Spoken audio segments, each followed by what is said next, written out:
Incroyable, mais vrai, les cartes SIM des ascenseurs détournées par des cybercriminels. Une nouvelle forme d'escroquerie fait surface en France, le vol de cartes SIM des ascenseurs. Mais comment les cybercriminels parviennent-ils à dérober ces équipements modernes? Les cybercriminels s'attaquent aux cartes SIM des ascenseurs.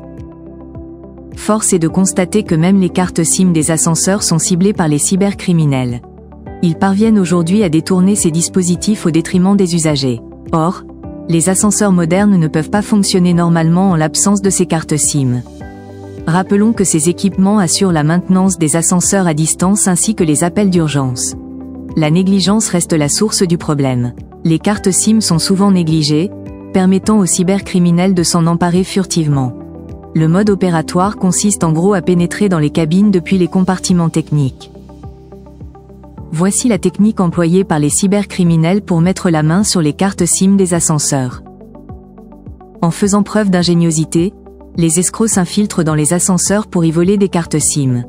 Lors de cette opération douteuse, ils utilisent la technique d'arnaque appelée SMS pumping.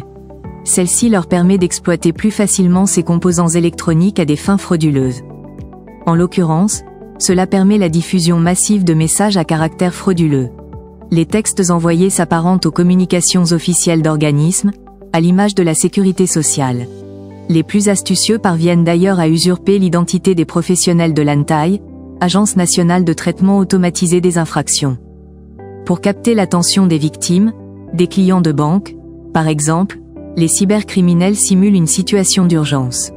Parfois, des services bancaires douteux sont proposés aux personnes cibles des escrocs. In fine, des coordonnées sensibles sont dérobées à l'insu des destinataires.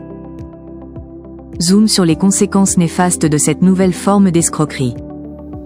Les escrocs s'attaquent notamment aux bâtiments publics ainsi qu'aux immeubles résidentiels. La technique s'avère plus fructueuse lorsque le système de sécurité est défaillant. Les cartes SIM dérobées sont réutilisées immédiatement pour ne pas éveiller les soupçons.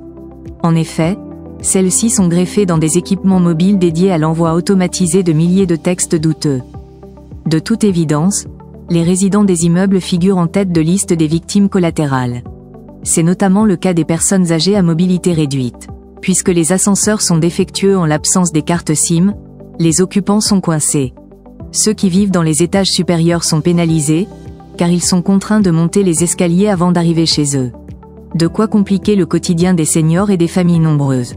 Les chiffres partagés par les offices publics de l'habitat font état de 500 000 € de préjudice découlant d'une seule carte SIM volée. Dans le cadre de cette estimation, les factures téléphoniques démesurées ainsi que les frais de remise en service entrent en ligne de compte.